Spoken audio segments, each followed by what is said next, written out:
Så kun der er en, der skal dele ud. Tror jeg ikke, eller hvad?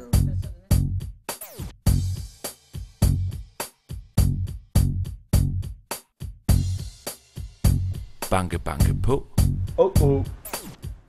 Jeg har min Ilva-trøje på, jeg er lige kommet fra arbejde.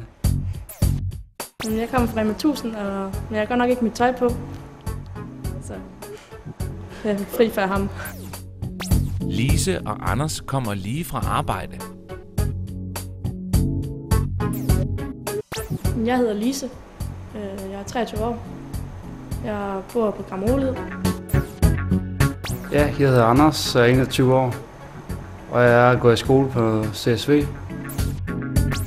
Sammen skal vi nu se 2 beboermøder i Bramdrup Dam Bofællesskaber i Kolding Kommune.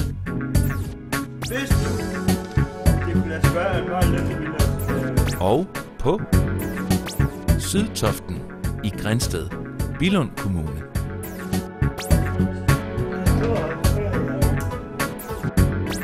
Vi skal se, hvilke temaer beboerne vil arbejde med.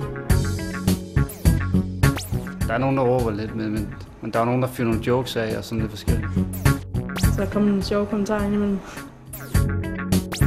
Der er plads til det hele, kan man sige. De temaer, som vi skal arbejde med, når vi nu er i Stibo. Det er en gul beslutning. For det skal I sammen, jer der sidder her, finde ud af, hvad det er, vi skal arbejde med.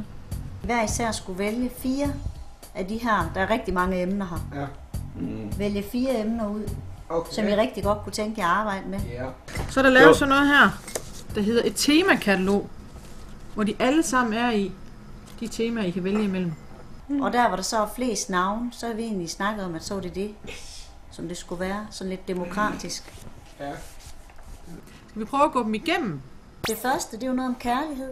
Kærlighed.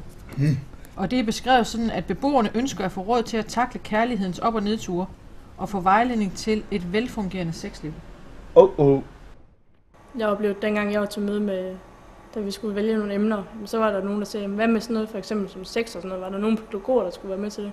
Der blev det helt stille, så var der bare ingen, der svarede. Og jeg sagde, jeg synes ikke det, fordi jeg synes, det kommer ikke pædagoger ved, hvordan det går op ved os. Så er der noget om mad. Beboerne ønsker at have mere indflydelse på, hvad der skal på tallerkenen, i hvor store mængder og hvornår det skal spises. Og så vil de gerne være med til at bestemme, om deres gæster må spise med i fællesrummet. Noget om sund mad. Ja, derfor der har sund mad. Det skal man have jo. Så er der en, der hedder økonomi. Beboerne vil gerne i højere grad råde over deres egen pengekasse og administrere deres penge selv. Økonomi og talknøg. Det kan du godt tænke dig. Må man godt bruge alle sine penge på is. Så er der en, der hedder nærvær med medarbejderne. Beboerne vil gerne arbejde med at sikre en højere grad af nærvær i deres relation til medarbejderne. Ja. Det er det der, når I laver. Ja, det har I 2 valgt. Også i weekend med os. Og også ro gang med os. Der vil du gerne have ro Ja. i weekend. Ja. Kunne du godt tænke dig den der? Ja. Så skriver jeg altså lige 4 her.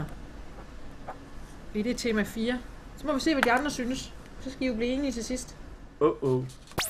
Så er der noget om arbejde. Ja. Der har jeg. Gitte og Jesper kom. Det er mig på. Kunne Gitte godt tænke sig. Og Jesper. Ja. Beboerne vil gerne have indflydelse på, hvor og hvor meget de skal arbejde. Jeg arbejder som sagt i Rema 1000, og der er de blevet tilbudt at sidde ved kassen, og det siger jeg ja til, fordi jeg vil gerne prøve noget andet. Jeg er praktik i Ilva, det er en møbelforretning, stor møbelforretning, der arbejder ude på lageret. Jeg får lov til mange ting derude. Så er der en, der hedder bolig. Det er noget om, hvordan man bor, og man kan blive med til at bestemme noget omkring, hvor man bor. Og det er der faktisk ingen af jer, der har valgt. Er I glade for at bo her?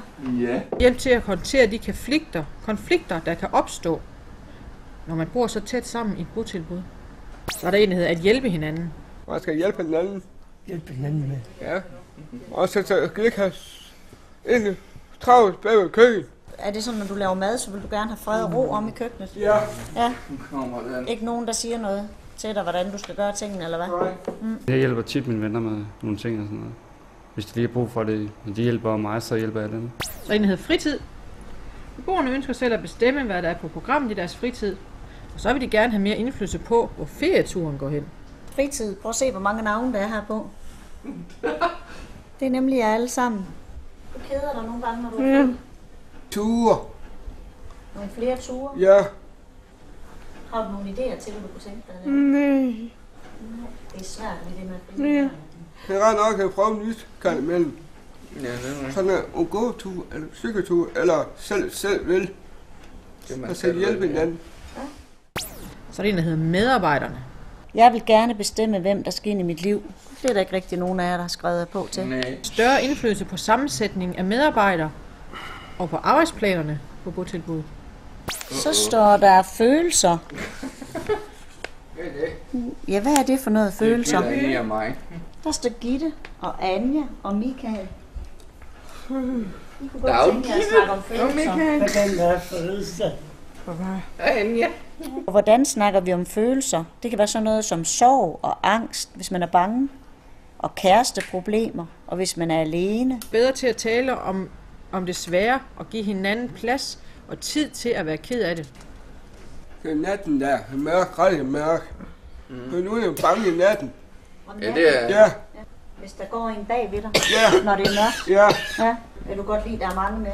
ja. Ja. Så er det noget med teknologi. Det er ham. Præcis, hvad det er. Ja, det har Knæk også valgt. Ja. Telefoner og computere. Prøv at skrive en mail nu. Du kan godt finde på at skrive en mail nu. Så skal vi da bare hente din computer. Så er der en, der hedder svære ord. Nej tak. Beboerne vil gerne have de svære ord ryddet af vejen, så alle er med på, hvad det er, vi egentlig taler om. Der er heller ingen på. Den er jo helt tom. Så står der hverdagens valgmuligheder. Beboerne ønsker at være herre i eget liv. Der er heller ikke nogen, der har lyst til at snakke om det. Ved I, hvad det vil sige at være herre i eget liv? Om at bestemme så meget som muligt selv. Lige præcis. Der kom den sidste ting her. Det er noget med familien. Jeres familie. Der er 4 på. Ja, der er faktisk 4 på. Beboerne vil gerne have indflydelse på, hvor meget og hvor lidt de skal se deres familie, og selv bestemme, hvor meget familierne skal blande sig. Det er træt af. Hvor vores hus er bo i. Det er vores stemmer over. Ikke deres. Hvis man glemmer at banke på, eller ringe, eller sådan noget. Ja, Ja, jeg er træt af det. ja. Nu skal I sige, hvad I tænker. En god idé. Er det en god idé? Ja. Er det stadigvæk helst den med nummer 4, du gerne vil? Ja. Skal vi se, om vi kan finde den igen? Jeg lægger sgu godt nok mange papirer der. Ja. Beboerne ønsker selv at bestemme, hvad der er på programmet i deres fritid, og så vil de gerne have mere indflydelse på, hvorhen ferieturen går. Ja. Er det noget af det, I godt kunne tænke jer stadigvæk? Ja.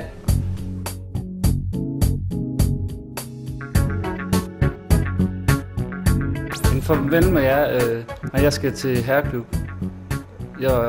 Jeg skal ned og spise dernede, så.